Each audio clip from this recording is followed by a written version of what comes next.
Now recording. Olá, pessoal. Antes de mais nada, meu nome é Rayane Leci. Estou cursando Pedagogia na Instituição de Ensino Anhembi Morumbi e neste vídeo estarei falando sobre jogos cooperativos. Então, vou fazer um breve resumo sobre o que é de fato jogos cooperativos e também contar um pouco sobre a história da humanidade através disso, os jogos cooperativos no Brasil, jogos competitivos versus jogos cooperativos, exemplos de jogos cooperativos também. E vou falar sobre as características e os benefícios dos jogos cooperativos nas escolas e jogos cooperativos como ferramenta de pedagogo, dos professores e do pensamento conscientizado. E também falar sobre os benefícios que o jogo em si traz para uma ação conscientizada para os nossos estudantes. Porque atualmente é muito discutido sobre a importância das práticas pedagógicas, nas quais os alunos possam desenvolver valores como solidariedade, cooperação e respeito. Uma vez que vivemos num mundo altamente globalizado, onde as pessoas se mantêm em competitividade, tendo o vencer como único objetivo.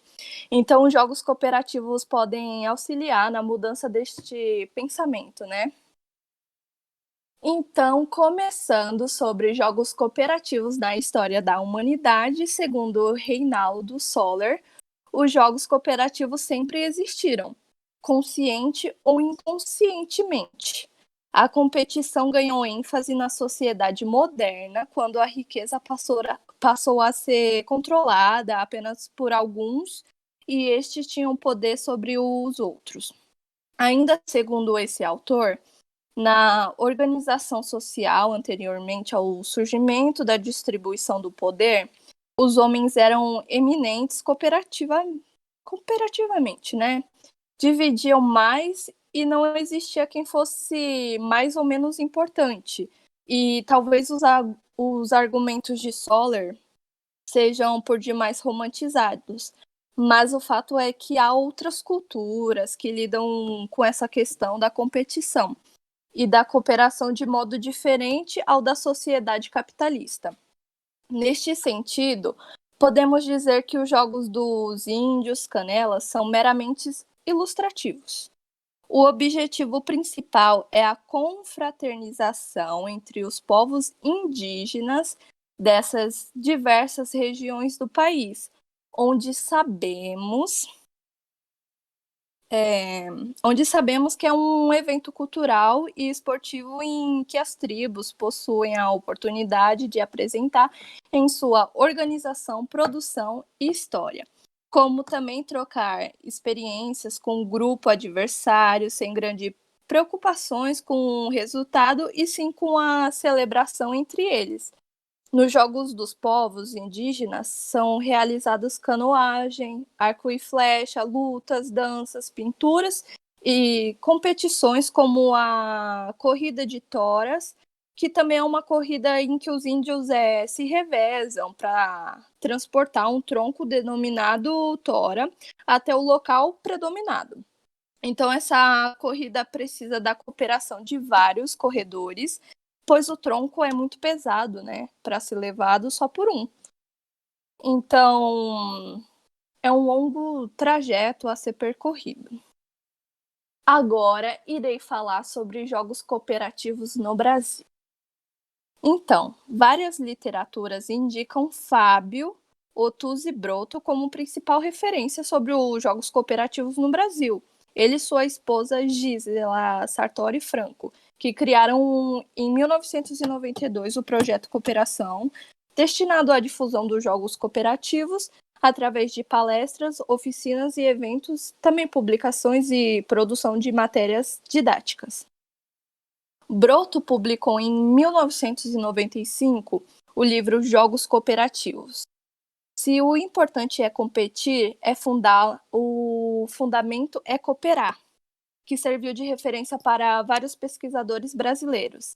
e a partir daí foram criados vários projetos organizados pelo projeto Cooperação de Broto, sempre destinado ao desenvolvimento de programas que visam a cooperação. Em 2001, é lançado a primeira revista sobre jogos cooperativos no Brasil, por Luciano Lanes e Mônica Teixeira, intitulada Revista de Jogos Cooperativos, com o objetivo de atingir um número maior de pessoas que poderão conhecer melhor a proposta de jogos cooperativos no Brasil. Agora eu vou falar jogos cooperativos versus jogos competitivos. Então, os jogos competitivos em si são jogos que possuem regras rígidas, no caso, né? Que sempre eliminam um grupo e que o objetivo principal é vencer. Mas, ao analisarmos bem, nesse tipo de jogo também há cooperação entre equipe, também há união entre os jogadores e também pode ser muito divertido. E nosso objetivo com o trabalho não é criticar este tipo de jogo, mas analisar as possibilidades de diversificar formas de se jogar. Alternativas que permitam a participação de todos, a criatividade, a adaptação de regras e não somente a reprodução do que já está pronto. Da mesma maneira que a cooperação nos jogos competitivos, também há competição nos jogos cooperativos, como é no caso dos jogos de inversão, que é um jogo baseado no esporte de rendimento, como, por exemplo, o voleibol. Em questão, a diferença está na adaptação de regras que permite a participação de todos os jogadores nos dois times. Desta maneira, a competição e não rivalidade entre ambas equipes. Podemos também citar, como por exemplo, de cooperação competitiva, a criação de cooperativas cujas legislações que as regulamentam deveriam ser baseadas em princípios cooperativos e, ao mesmo tempo, ser flexíveis para permitir que essas possam competir em condições iguais com os outros tipos de empresas. Apesar tais assertivas parecem óbvias, né? Ainda existem autores que consideram competição e cooperação como elementos diametralmente opostos. Reinaldo e Soller, em 2008, utiliza em seu livro Brincando e Aprendendo com Jogos Cooperativos um quadro com características competitivas e cooperativas elaboradas por Brown, em 1994. E esse quadro denota um certo radicalismo, né, em comparação, competição e cooperação. Para esses autores, no caso, competição é um sinônimo de desordem, desunião, trapaça, esperteza e repúdio, entre outros, né? E Broto, em 1999, ao abordar essa relação entre cooperação e competição em sua dissertação de mestrado, faz pontos interessantes, que apesar da comparação apresentada, não há uma divisão rígida e também nem linear a essas duas formas de jogar. Na realidade, existem uma aproximação muito estreita entre jogar cooperativamente e jogar competitivamente. Agora eu vou acabar citando alguns exemplos de jogos cooperativos, né? Que um deles é a Queimada Maluca. No caso da Queimada Maluca, você vai precisar de uma bola macia. Se não tiver, pode usar uma bola de meia. E um espaço suficiente para correr sem risco de choques e acidentes. O objetivo é queimar, claro, né? Não ser queimado e salvar os participantes. Nesse jogo, os jogadores terão a oportunidade de vencer ou de colaborar para que o jogo continue. Então, o professor joga a bola para o alto e está dando já início à partida. Quem pegar a bola pode dar no máximo 3 passos para arremessar a bola nos colegas. Aquele que for queimado, atingido no caso, né, deve ficar sentado no lugar. Para salvar, bastará que a criança deixe de jogar no outro e passe para quem estiver sentado. Então, poderá levantar e continuar jogando. Todos os acontecimentos deverão ser anotados para futura análise e discussão em grupo. Agora eu vou falar sobre o bambolê. No caso do bambolê, essa brincadeira é parecida com a dança das cadeiras.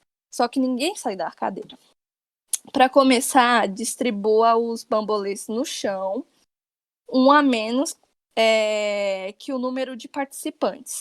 Enquanto a música toca, os alunos deverão se movimentar ao redor dos bambolê. Quando a música parar, cada criança deve se ocupar no centro de um bambolê sem que nenhuma criança sobre. Sendo assim, na primeira rodada, haverá 2 crianças dentro do mesmo bambolê. A cada rodada, tira um bambolê do chão e assim que todos os alunos, de modo cooperativo, se agrupem, uma na outra dentro de um único bambolê, no caso. Agora, também um muito conhecido, né, que é o telefone sem fio, né? Então, nessa atividade, no caso do telefone sem fio, as crianças sentam-se em uma roda, né, que formam uma fileira.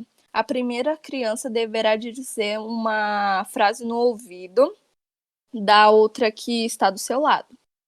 Então, cada criança vai repetir a mesma frase no ouvido da próxima até chegar à última, que falará em voz alta o que ouviu.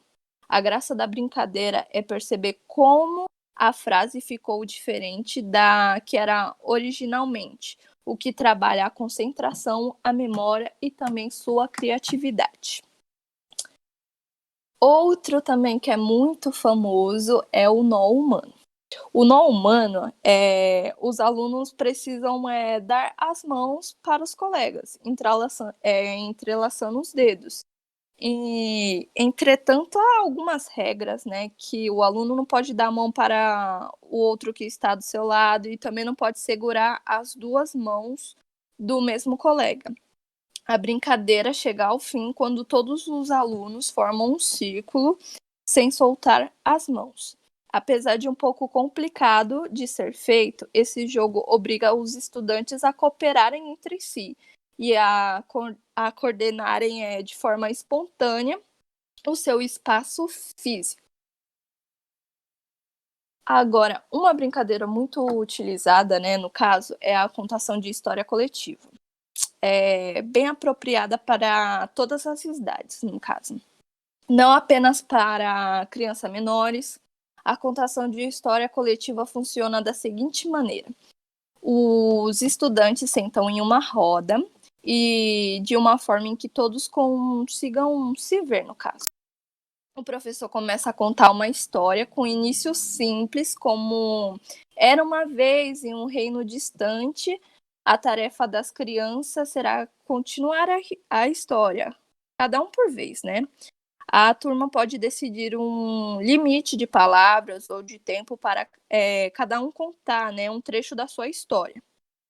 Essa atividade faz com que a construção da narrativa seja feita coletivamente, desenvolvendo a criatividade, a imaginação e a habilidade de improvisar. Existem diversas categorias de jogos cooperativos, né? E a descrição de 3 delas são os jogos cooperativos sem perdedores, que todos participam e vencem, né? E os participantes se movimentam pelo espaço em que se desenvolve a brincadeira e, ao mesmo tempo, o comando do guia. Devem pisar em cima de uma folha de jornal, entretanto, elas são tiradas uma a uma e os participantes devem cooperar para que todos tenham o mesmo espaço, a brincadeira segue sem ter uma folha. Jogos cooperativos de inversão são jogos em que as equipes O resultado depende da participação e do esforço coletivo, no caso. Um exemplo seria o jogo recreativo de futsal. Sempre que um participante marcar um gol, passará a fazer parte da equipe contrária à sua. Então, dessa forma, com o desenrolar do jogo, não se tem mais a formação inicial das equipes e, portanto, não há uma equipe vencedora. Jogos cooperativos de resultado coletivo também são jogos que envolvem equipes com o objetivo de desviar a atenção do resultado para desenrolar do jogo propriamente dito, né? Então, um exemplo seria como um jogo de voleibol. Porém, toda vez que um jogador passar a bola para o campo contrário ao seu, ele muda de equipe, ou seja, há uma mistura constante dos participantes e o objetivo é focado em não deixar a bola cair.